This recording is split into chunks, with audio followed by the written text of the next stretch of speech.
बिस्मिल्लाहिर्रहमानिर्रहीम। अस्सलाम वालेकुम नाज़रीन, मैं हूं फरासत सलीम और आप देख रहे हैं आप सबका अपना यूट्यूब चैनल। उम्मीद करता हूं कि आप जहां भी होंगे खैर ऑफिस से होंगे। अल्लाहुम्मा सल्ली अला सय्यदिना व मौलाना मुहम्मद व आलिहि व अस्हाबिहि व बारिक वसल्लम। नाज़रीन, आप सबको 2025 का नया साल मुबारक हो और दुआ है कि अल्लाह ताला 2025 का साल पाकिस्तानियों के लिए, पाकिस्तान की आवाम के लिए सियासी तौर पर, माशी तौर पर जो है और हर लिहाज से जो है वो एक खुश आइंद हो और अच्छा साबित हो।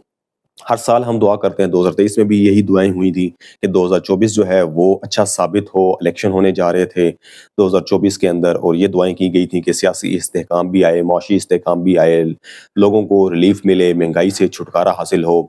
लेकिन बदकिस्मती के साथ जनवरी 2024 में 13 जनवरी का जो बाबा सहूलतकार काजी फाइज ईसा जो एक मतनाज़ा फैसला दे गया था, जो रहती दुनिया तक एक जो है वो तारीख का हिस्सा बनकर रह गया है। और अल्लाह ना करे कि ऐसा 13 जनवरी दोबारा पाकिस्तान की तारीख में आए कि एक सबसे बड़ी सियासी पार्टी को उसके इंतखाबी निशान से महरूम कर दिया जाए और उसके बाद से आज तक पाकिस्तान के अंदर जो हालात हैं, ना सियासी तौर पर बेहतर हो सके हैं और ना उसके बाद माशी तौर पर बेहतरी आ सकी है।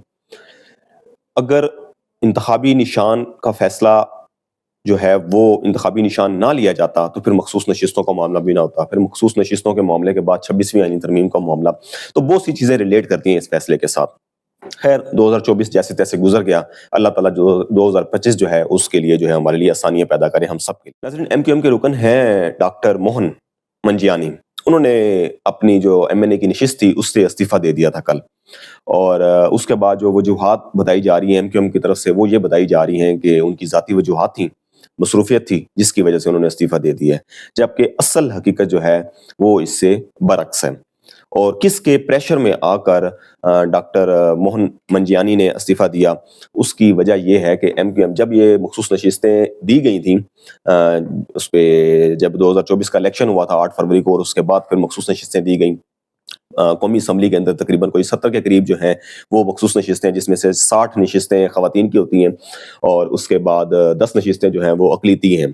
और अक़लियत में से फिर इनको एमक्यूएम की तरफ से जो सीट आई थी, वैसे तो पाकिस्तान की तारीख में जो इलेक्शन हुए हैं वो सबको पता है और एमक्यूएम पूरे पाकिस्तान से सिर्फ एक सीट ले सकी थी, लेकिन फॉर्म 47 की बुनियाद पर फिर उसको 18 सीटों से नवाजा गया और अब फिर मखसूस नशिस्तों के साथ 20-22 सीटें कौमी असम्बली के अंदर एमक्यूएम की हैं। तो ये मखसूस नशिस्त एमक्यूएम को मिली थी। अब इनको जैसे ही नशिस्त मिली, इनको नोटिफिकेशन जारी हो गया इलेक्शन कमीशन ऑफ पाकिस्तान की तरफ से, तो फौरी थोड़े अरसे के बाद जो है एमक्यूएम ने इलेक्शन कमीशन ऑफ पाकिस्तान को एक लेटर लिख दिया, इस्तीफा भेज दिया डॉक्टर मोहन मंजियानी के नाम से उनकी तरफ से भेज दिया। और इलेक्शन कमीशन ऑफ पाकिस्तान ने फौरी तौर पर उस पर अमल करते हुए ना यानी कि तो उनके जो है उनकी सीट मुअत्तल कर दी थी। और कुछ घंटों के बाद फिर डॉक्टर मोहन मंजियानी जो है इन्होंने मीडिया टॉक की और किसी चैनल पर गुफ्तगू की और उसमें उन्होंने कहा जी कि मुझे तो पता ही नहीं है और मैंने तो कोई इस्तीफा ऐसा भेजा नहीं है और ना ही मैंने साइन किए और मैं तो दुबई में आया हुआ हूँ और मैं पाकिस्तान जाकर पाकिस्तान में जो है वो ट्रिब्यूनल में जाऊंगा और अपने इस एक्शन के खिलाफ जो है वो कार्रवाई करूंगा। उसके बाद ये मामला खटाई में पड़ गया था। तो फिर जैसे जैसे हुआ वो मामला खत्म हो गया और दोबारा उसको इलेक्शन कमीशन ऑफ पाकिस्तान को उसकी सीट बहाल करनी पड़ी। उस वक्त एमक्यूएम का कहना यह था कि जो ये डॉन न्यूज़ की स्टोरी है और ये वाकया है 6 मार्च 2024 को जो है इनकी सीट मुअत्तल हुई थी और फिर अगस्त में जाकर 2024 अगस्त में दोबारा जो है वो बहाल हुई थी इनकी सीट। ये मामला यानी कि मार्च से लेके तो फिर अगस्त तक चला। और उस वक्त एमक्यूएम का कहना यह था कि जो सीट इनका इस्तीफा दिया गया है वो असल में वजह यह है कि एजेंसियों की तरफ से बताया गया था कि ये रियासत मुखालिफ सरगर्मियों में मुलविस हैं, लिहाजा इनको रुकन नहीं रहना चाहिए। अब उस वक्त भी किसी ने सवाल नहीं पूछा कि अगर रियासत मुखालिफ सरगर्मियों में ये शामिल थे तो फिर उसके सबूत तो मंजर आम पर नहीं लाए गए। तो फिर दोबारा जब वो बहाल किए गए तो उनके खिलाफ कानूनी कार्रवाई उन सबूतों की बुनियाद पर जिनका उन पर इल्जाम था एजेंसियों की तरफ से और एमक्यूएम कह रही थी कि ये रियासत मुखालिफ सरगर्मियों में मुलविस थे, तो उसके सबूत तो फिर सामने आने चाहिए थे, लेकिन उसके बाद मामला ठप हो गया। अब जाकर नाजरीन दोबारा फिर उन्होंने इस्तीफा दिया कल और उसमें जाती वजूहात बयान की जा रही हैं एमक्यूएम की तरफ से। جو اصل خبر ہے وہ یہ ہے کہ انہوں نے 5 کروڑ روپے دے کر سیٹ خریدی تھی. ظاہری بات ہے یہ صرف ایم کیو ایم میں نہیں ہے، تمام سیاسی پارٹیوں کے اندر ہوتا ہے. سینٹ کی ہو گئی، مخصوص نشستیں ہو گئی، پارٹی فنڈ کے نام پر لیا جاتا ہے. پارٹی فنڈ کے نام کے ساتھ ساتھ جو ہے وہ کہتے ہیں کہ پارٹی کی جو ہے وہ آپ پیسے ٹرانسفر کر دیں اتنے کروڑ روپے اور ہم جو ہے آپ کو سیٹ دے دیتے ہیں، چاہے وہ سینٹ کی ہو، چاہے وہ مخصوص نشست ہو یا پھر ٹکٹ ہو. تو ایم کیو ایم کی یہ خبریں نکلیں کہ جی ایم کیو ایم نے 5 کروڑ روپے ڈاکٹر موہن منجیانی جو ہے انہوں نے 5 کروڑ روپے مخصوص نشست کے لیے دیا تھا. اور ایم کیو ایم پہلے الیکشن کمیشن کو لسٹ دے چکی تھی جو مخصوص نشستوں کے ناموں مخصوص نشستوں کے حوالے سے نام دیے جاتے ہیں الیکشن سے پہلے. اور آپ کو یاد ہوگا یہی وجہ بنی تھی کہ جب پی ٹی آئی کو بلے کا نشان لے لیا گیا تھا تو پھر آزاد جو بھی ہوتا ہے وہ مخصوص نشستوں کے لیے الیکشن کمیشن آف پاکستان کو لسٹ جمع نہیں کرواتا.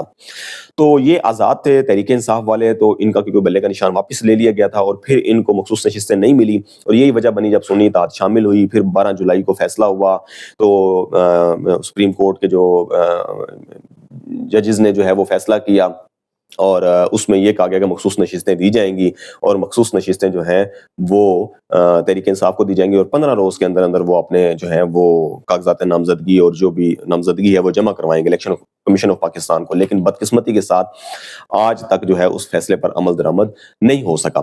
اب ایم کیو ایم کیونکہ وہ لسٹ دے چکی تھی، 5 کروڑ روپیہ لے چکی تھی مبینہ طور پر، اور یہ خبریں ڈان میں لگی ہوئی ہیں، 5 کروڑ نہیں لیکن کچھ کروڑوں کی بات چل رہی ہے. ڈان نیوز نے خبر دی تھی کہ کروڑوں روپے میں انہوں نے دیے تھے.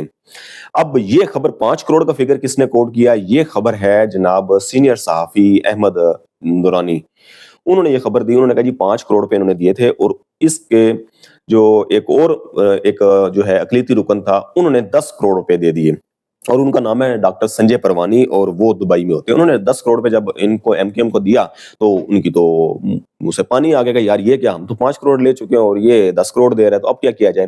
تو یہی وجہ بنی ناظرین کہ 5 کروڑ روپے کیونکہ وہ نام جا چکا تھا، دوبارہ نام تبدیل نہیں کر سکتے تھے الیکشن کمیشن آف پاکستان کو، لہٰذا انہوں نے کیا کیا استعفیٰ بھیج کے تو ان کی سیٹ کو پہلے معطل کروایا اور پھر ان کا نام دیا جانا تھا. لیکن وہ تو پھر ڈاکٹر موہن جب میڈیا پر آ گئے اور انہوں نے بتا دیا کہ جی میں نے کوئی ایسا استعفیٰ نہیں دیا، پھر اگست میں جا کے 21 اگست 2024 کو ان کی سیٹ ڈاکٹر موہن منجیانی کی جو ہے وہ سیٹ بحال کر دی گئی تھی. اب یہی مسئلہ آ رہا ہے کہ احمد نورانی کہہ رہے ہیں کہ اب ان کے اوپر پریشر آ گیا تھا اور ان کے اوپر جو ہے وہ ای ایل میں ان کا نام ڈال دیا گیا. بیرون ملک انہوں نے جانا تھا پچھلے دنوں تو وہ ان پر پابندی لگ گئی، ایف آئی اے جو ہے ان کو انویسٹیگیٹ کر رہی ہیں. تو اب یہ سارا کر کے ایجنسیوں کی طرف سے جب پریشر آیا تو ایک اقلیتی رکن جو ایم این اے تھا ڈاکٹر موہن منجیانی، انہوں نے اپنی سیٹ سے استعفیٰ دے دیا. تو یہ پاکستان. اچھا پھر دیکھیں یہاں جو ہے وہ جس کو چاہے آپ جو ہے نا وہ دہشت گرد بنا دیں، جس کو چاہیں آپ غدار بنا دیں، جس کو چاہیں آپ محب وطن بنا دیں. تو یہ پہلے تو سنا جاتا تھا، دیکھا جاتا تھا، لیکن اب دو ڈھائی سالوں سے جو پاکستان کے حالات ہو گئے ہیں، یہاں تو آپ نے ارشد شریف صحافی جو ہیں ان کو پاکستان سے باہر جانے پر مجبور کر دیا.